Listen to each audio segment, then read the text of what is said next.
2D platformers, I think it's a genre that any gamer can enjoy. It's easy to pick up and play with non-gamers, yet fun enough to play on your own, although there are a lot of people that gloss over the genre entirely because they think it's just way too simple, and that's wrong. In the famous words of Alan Wake, 2D platformers aren't a lake, they're an ocean. Mario, Rayman, Sonic, Celeste, I mean, I'd even consider Metroidvanias to be 2D platformers to an extent, so Metroid, Castlevania, and more are series that have games that are regarded as some of the greatest games of all time, and they're 2D. So you're telling me that someone would rather play this over this? And the answer is yes. But with so many 2D platforming series out there, I find that one series in particular stands out, since it hasn't missed ever, I believe. Donkey Kong Country. Specifically, the classic games, because I've yet to play Tropical Freeze and I want to replay Returns on the Switch so I can make another video about Retro Studios' Donkey Kong Country games. Donkey Kong was a staple of gaming back in the NES era. He was the first main antagonist to garner popularity in a video game, and that meant that there was an opportunity to build around him. After the first Donkey Kong game, they released Donkey Kong Jr., Donkey Kong 3, and Donkey Kong Jr. Math. So yeah, Donkey Kong was a bit dormant from 1983 until Rare decided to revive him in 1994 with Donkey Kong Country. And the game turned out so good, they followed up with Donkey Kong Country 2 and then 3, and then we had to wait 13 years until we'd see a return to his 2D platforming roots.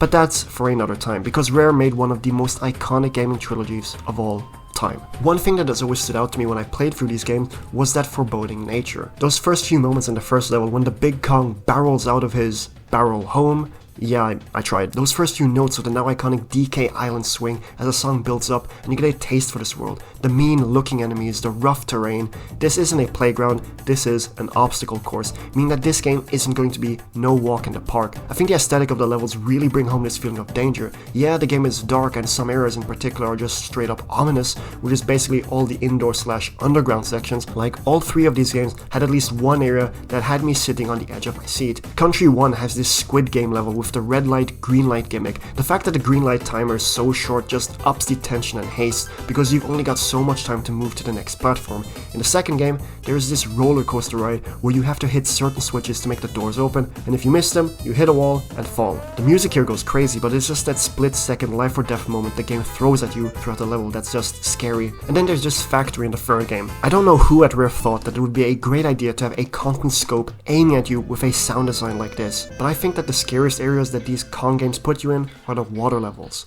Yes, you do move a lot slower, and the games don't really give you any way to damage the enemies unless you get an animal friend to help you out, but it just feels claustrophobic. There's this vast ocean you're swimming around in, yet how free you can move around it is limited.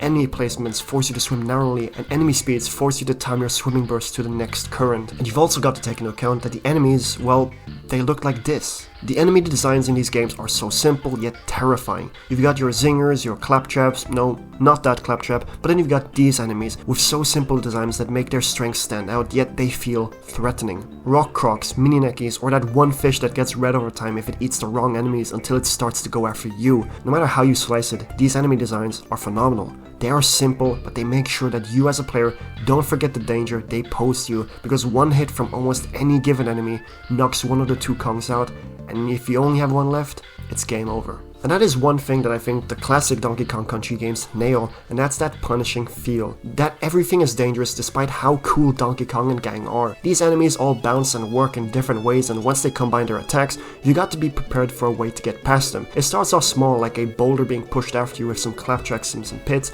to birds and monkeys giving you less room to climb, to literally any given moment in the ocean, we have like 3 angry fish-like creatures swimming after you. But it doesn't just end there, because there's also the platforming. Every single movement you do in this game has to be perfect, or near perfect, but you get what I mean. Pits that barrel you towards your death, hitting objects that will save you, or creating space for you to move forward. The country games make sure that the game isn't just foreboding in how it looks, but makes sure that it plays to how it looks. Sure, the game is tough, but it further adds to what makes these games what they are. You wouldn't have a Donkey Kong Country game if it didn't have tough platforming. There were of course tough platformers back in this area, because that's just how games were designed, where difficulty was used as a format to extend playtime, but Donkey Kong Country's difficulty was something else. Because this difficulty is, I'm not sure how to describe it, but rewarding when you overcome it. The closest I can say what it reminds me of is that it feels like a 2D Sonic game when you're sticking to that top path of the level and everything flows at Sonic speed with precise movements. Just that in the Donkey Kong games, it's the only way to complete the level is by sticking to the hard path, as taking the lower path, like in the Sonic level, just doesn't exist. It's a jungle gym, and no, I don't mean that as a pun. Although, yeah, you're on a jungle island, but the amount of stuff you can do in these levels is really like some jungle gym you'd find on a playground, just that this jungle gym has been given a super mushroom and a star power-up from the Mario series. Roller coasters, minecarts, tightropes, moving platforms, rhinoceros, water sections, light switches, changing backgrounds, rattlesnake, the floor is lava. I'm missing out a lot of other cool gimmicks that are present in these levels, but if I were to list them all, this video would be a whole lot longer. The game makes sure that every level is distinct. Backgrounds and assets might be reused in a lot of levels, but every level has its own gimmick that makes it pop. And I know that 2D platformers reuse backgrounds a lot, especially in the longer ones, but in those games, a lot of times the levels mesh together and are prone to losing that uniqueness, but not in Donkey Kong Country. And the life system is also pretty unique. You have 2 hits per level because after taking damage once, you switch to the second Kong of the game, which in each game is Diddy Kong, Dixie Kong, and Baby Kong? Also, small discrepancy, why is it called Donkey Kong Country if he's only playable in one game? Moving on, switching these Kongs adds a new layer of variety, as Diddy Kong is a lot faster, I think, I don't know, or Dixie Kong being able to hover with her hair over long gaps, and it's small changes that add different ways to interact with the level's gimmicks. And Donkey Kong Country 3 has this overworld where you're given this big area to upgrade your traversal system, slowly progressing and unlocking new transport methods to reach new areas of the map. But it's in the areas of the country games where they really stand out. Foreboding as they might be, these games emit some special feeling of nostalgia, of comfort, a longing for a time that is long gone, or a time that you may never have experienced. It's got a look that holds up yet brings you back, which is in large part thanks to the game's incredible soundtracks, composed by David Wise. David Wise's music for these games might not be my favorite music from gaming, but there's just something completely special here. There aren't many, well, better yet, any games out there that have this much emotional or nostalgic feel over them. Aquatic Ambience, Forest Interlude, and of course, Stickerburst Symphony are just some of these iconic songs that spark this sense of nostalgia. Man, Donkey Kong Country 1 and 2 soundtracks really are iconic with hit after hit, but I do have to admit, Donkey Kong Country 3 soundtrack is a fair bit weaker than the first two, but do hear me out, 3 still has a good soundtrack, just not as iconic as the first two. But what Donkey Kong Country 3 lacks in audio, it scores in visuals. I do think 3 is the best looking game out of the 3, and although all 3 games have areas that kinda look alike, they each have their own areas that stand out. For Donkey Kong Country 3, it has to be that area with the waterfalls where you can move into and out of the fore and background freely.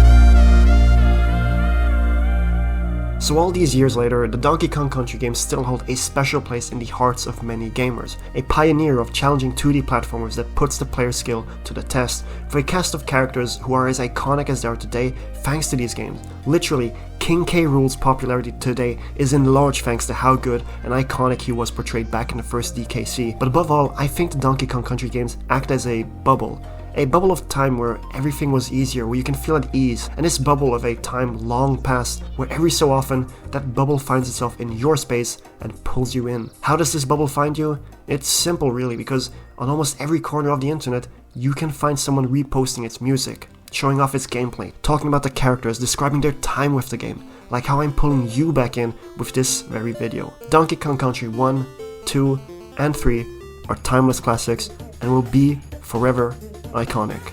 So with that, Storm out.